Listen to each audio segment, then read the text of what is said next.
Стотици хора в годините са ме питали, ти няма ли най-накрая да направиш YouTube канал, и чашата преля, когато Виктор вчера ме попита: мамо, няма ли да си направиш YouTube канал? Той ми даде идеята. Всъщност аз го попитах: искаш ли първото видео да е за къщата? И той каза: да, ти нали си снимала самата направа на къщата, ще бъде много интересно как я направихме и всъщност какво постигнахме накрая. Къщата все още не е готова на 100%. Още я оправяме. Правила съм няколко апартамента и искам да ви кажа, че това да правиш къща няма нищо общо с това да правиш апартамент. Има доста неща допълнителни, на които трябва да обърнеш внимание. Сблъскахме се с много не окей хора, но те ме научиха всъщност как да оперирам, когато работя с мъже. Как се зароди идеята за къща. Това е била една моя мечта, на която аз никога не съм давала превес, защото мисля, че беше неосъществима. Все пак аз бях с идеята, че винаги ще живея в София и това е любимия ми град. Но паралелно с това много исках да живея в планината, защото много обичам природата. Изключителен привърженик съм на планината. И както казва съседа, във вас се е превърнало в джунгла. И наистина е така. Имам супер много растения. Винаги мечтата ми е да живея в къща, паралелно с това да съм в планината и гората да ми е близо, някак се ми изглеждаше нереална и доста скъпа и недостижима. Докато един ден мой приятел, който продава асансьори, Боян, благодаря ти за това вдъхновение, не ми изпрати просто един линк на Viber на негов приятел, който продава къщи в Гормазово, ли, къде точно беше, близо до Божурище. Мисля, че точно там беше. И аз отидох да видя къщите. Дори мисля, че не му се обадих. Направо по линк отидох да намеря проекта. И страшно много ми харесаха. Бяха много красиви, но пък някак си самото местоположение не ми хареса. И тогава всъщност се породи идеята за къща. С бившия ми мъж, той е влюбен в Делта Хил, той ме доведе тук. Когато дойдох и аз се влюбих, много ми хареса и си казах: леле, това е рая на земята. Но имаше една ограничаваща мисъл, която течеше на заден план, как ще пътувам от София до тук, това е много далеч. Всъщност не се оказа толкова далеч. Половин час, не е кой знае какво за този рай, който преживявам всеки ден, аз и децата. Тогава погледнах, преди не знам колко години беше това, нищо не се продаваше, всичко беше купено и си казах, че това няма да стане, никога няма да имам къща тук. Но пак остана една манифестация на заден фон, която да се върти постоянно явно в подсъзнанието ми като нещо, което искам. След това, когато моят приятел Боян ми прати линка на тези къщи, аз вече осъзнато си казах: ами искам да живея в къща и може и да направя компромис да е извън София, в близост до София. Защото, както знаете, бизнесите ми основните са в София и аз със сигурност, ако не всеки ден, трябва да съм наблизо. Както се прибирах един ден от работа, искам да видите как се случва манифестирането, когато решиш вече нещо, когато създадеш намерение. Това в рамките на един месец се случва. Срещам брокерката, която ми продаде апартамента, в който живеех с децата и която след това продаде един наследствен апартамент. Нали, с нея си работим доста добре от много години. И я срещам на улицата, тя беше ми съседка тогава и тя ми казва: Дани, спри! Аз си давам предимство, в смисъл да мине. Здрасти, давам им предимство, Гале, благодаря ти за този рай, който ми достави. Дани, спри! И аз спирам. Имам твоята къща. И аз: първо, ти откъде знаеш, че аз искам къща? И второ, откъде знаеш, че имаш точно моята? И тя: усещам, че това е твоята къща. Кога си готова за оглед? И аз такава обичам да улавям мига, не отлагам нещата. Договорихме се среща още същата седмица. Тя каза: къщата е в Делта Хил. Пази къща. И тя на всичкото отгоре е на уникална цена.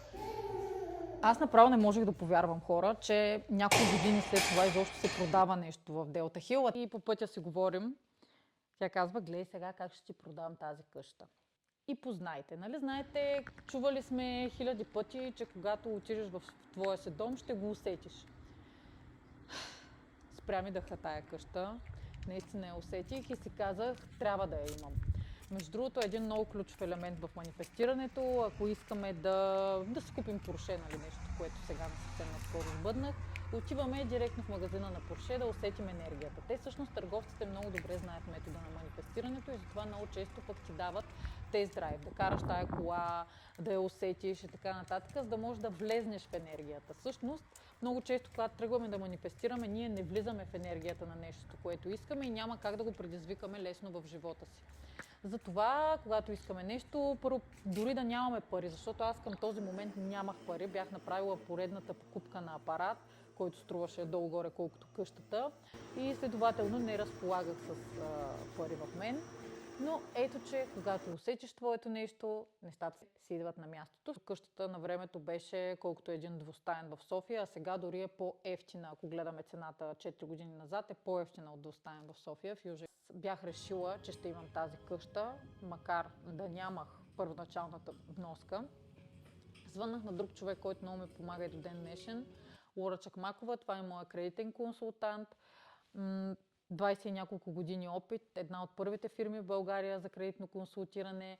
Лора е най-добрият кредитен консултант според мен. В годините, както казах, много ми е помагала, така че ако имате нужда от кредит, това е вашия човек. Аз смятам, че е един пасив към момента, какъвто е къщата, докато живея в нея. Тя е актив, ако я разглеждаме, тя в момента е на тройна цена, но докато живеем в нея, тя е пасив и не бива да даваме цялата сума, дори да я имаме. Аз я нямах естествено, но все пак и да ги имах. Аз как оперирам в живота и в бизнеса. С парите, които имам, ги впрягам да правят още пари и си купувам най-различни пасиви от време на време. Но когато си купувам пасив, гледам да измисля актив, който да ми изплати пасива. Влезнахме в преговори с собственика. Месец след като бях дошла на оглед, вече подписвах в Перник ОББ. Събрах първата вноска, която всъщност не беше кой знае какво, но паралелно с всички разходи, които има един бизнес, нали, събрах и за нея. Нещо просто се случи. Всичко вървеше в полза да купя къщата. Но аз бях сигурна, че ще имам тази къща. Дадох стоп капаро, помолих банката да ме изчака още малко, за да събера парите и за нотариуса, да подпишем при нотариуса и всичко стана просто като една магия. Разбира се, това може би са били мои ограничаващи вярвания, че съм нямала пари към този момент. Не казвам, че всеки трябва да ги има тия ограничаващи вярвания. Напротив, по-скоро ги махайте, защото предизвикваме това, в което вярваме. 4 години по-късно влизаме в къщата, която все още не е готова. Така, влизаме в първата баня. Тук, за жалост, забравиха да ми изкарат изходи за осветление, затова светим с от огледалото, като дойдат гости, е много интересно. Гардероб са палтата и обувките ни, той стига догоре. Това е нашият хол, който е и фитнес, и звукозаписно студио. В момента сме с градинската ни мебел, защото продадох масата и столовете и чакаме изработката на новите. Ето я и пътеката и колелото ми, които са от Decathlon и съм изключително доволна. Диванът се продава, тъй като ми идва доста голям и го поръчах при 4 години. Това е с така известната дамаска, която ако излееш червено вино, тя е специално създадена за наличието на деца и 20 минути не попива. Всъщност материята му е феноменална, наистина този диван е уникален. Секцията е изработена от моя бранд и съдружника ми от Минимале. Се слива с останалата част от интериора. Не обичам много вещи. Наскоро си купих грамофон, което е страхотно преживяване, както ви спамя в сторитата си. Хаузър, любим мой изпълнител. Павел Петров, любимият ми диджей. Кухнята я прави майстор, който не ви препоръчвам, защото го чаках 3 години да я завърши. Паралелно с това не свърза този аспиратор и сега този аспиратор ми стои само за красота.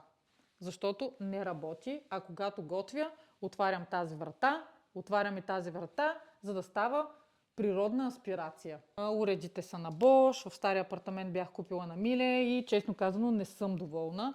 Затова реших сега да заложа на Bosch и много ми харесват. Острова, на който се вихря, горещо ви препоръчвам остров, много е яко. Ето тук нареждам съдовете, за да няма излишни сушки да ми създават напрежение. Слава Богу е този контакт, който много се притеснявах, че няма да го направят, но пък извадих късмет. Едно нещо да ви издам, пак от Мари Кондо. Децата пак са готвили и не са ги подредили като хората, но да, тук сме поставили част от подправките. Прословутия басейн, който виждате доста често във видеята ми. Защо камъка е така? Това е нещо, което изключително много ме изнерви, тъй като когато поставяхме камъка, той беше залепен, тук виждате, наобратно. Това е задната част на камъка, а те го залепиха за ръце и след това се наложи да го изкъртят и както много често се случва в България, не дойдоха да си оправят грешката. Грешката, която на мен ще ми струва да я платя двойно. Градинското обзавеждане от Юск са закупувани. Тази люлка ми я подариха моите приятелки за рождения ден.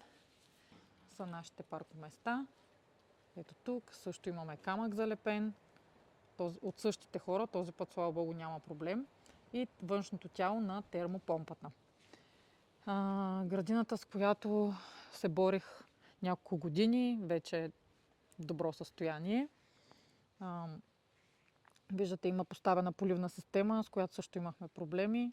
Градинско осветление, което с Виктор укосихме, защото си купихме косачка и малко всичките лампи ги подбрахме. Ще бъдат подменени те един ден. Те акупресо кипариси ми бяха продадени уж за такова състояние, на цифрата на такова състояние. Те след 3 години станаха така. Нашия прекрасен градинар Ники ни засади тези красиви теменушки. Тази къщичка е взета от един сайт и съхраняваме вътре най-различни неща. Много е удобна. Към вторият етаж. Тук, тъй като бяха оставили дупка, трябваше да бъде затворена с гипсокартон. Аз реших да направя библиотека. Сме я правили ние от Минимале, но тъй като аз я измислих и допуснах няколко ключови грешки, тук ще добавим рафтове, така, и скрито осветление, за да може като се качвам по стълбите да си гледам любимите книги, които са моето най-голямо богатство, материално. Тук поставихме тия лампи от Практикер, но едната много скоро след като беше поставена спря да свети. Вратите са много хубави, вече за 3-ти път купувам от тях, че може и за 4-ти за салоните. Влизаме в моята стая, изцяло направена от Минимале. Ето го и минималистичния гардероб. Теменушките от Ники, нашия градинар, и искам да видите гледката. Точно заради тази гледка, това беше основната причина, заради която купих къщата. Полета чуваш птичките. Така, тук е една дупка, пак от хората, които са строили къщата. Искам да ви кажа, че лятото течеше долу на първия етаж от тая дупка. В момента е някакво временно решение. Те не поемат отговорност да се я оправят. Влизаме в стаята на Карина и моят офис. От тук работя, когато съм си в къщи. Знам, че ни прилича на детска стая, но след като порасне, няма да ми се сърди. Феноменални залези се виждат от тук. Влюбена съм в този проект на стаята на Карина. Много е стилен, много е красив. Влизаме и в банята на втория етаж, която ми отне супер много време да я направя и тя все още има някои детайли. Мебелите са изработени от Минимале, санитарията отново е от Гауди. Банята, както виждате, е огромна. Спалнята в апартамента ми в София беше толкова голяма. Даже се чудих дали да не я направя. Още една стая. Този елемент, тъй като съм го купила преди 3-4 години, липсва. Виктор много обича да ремонтира и го е изгубил най-вероятно, или пък аз съм го хвърлила. Много виждаме вградени душове, вградено казанче, вградена тоалетна чиния, всичко вградено. Сега влизаме в последната стая, стаята на Виктор, най-разхвърлената и същевременно най-подрежданата стая. Това са мебелите и растера, изработени отново от нас, от Минимале. Спалнята, между другото, не че справя реклама, малко. Е най-хубавата спалня, на която съм спала. Всички постоянно искаме да спим в стаята на Виктор. Надявам се това видео да ви е било полезно. Може да ми пишете на Даниела 7X, ако имате още въпроси. Отворена съм да отговарям на тях. Ще кача част от хората, с които съм работила, и фирмите отдолу в описанието. А моята фирма Минимале изработва мебели по поръчка. Имаме завод в Пазарджик, така че който има нужда от мебели, колегите и аз можем да сбъднем вашите мечти. Виждате, това всичко е наше дело, с изключение на кухнята, която чаках, както ви казах, цели 3 години. Желая ви всичко добро, сбъдвайте мечтите си и ми последвайте с камбанката, защото следващото видео ще е как си купих Порше след 11 годишен труд. И не само труда беше най-големия проблем, а това, че не можех да превъзмогна себе си и ограничаващите се вярвания.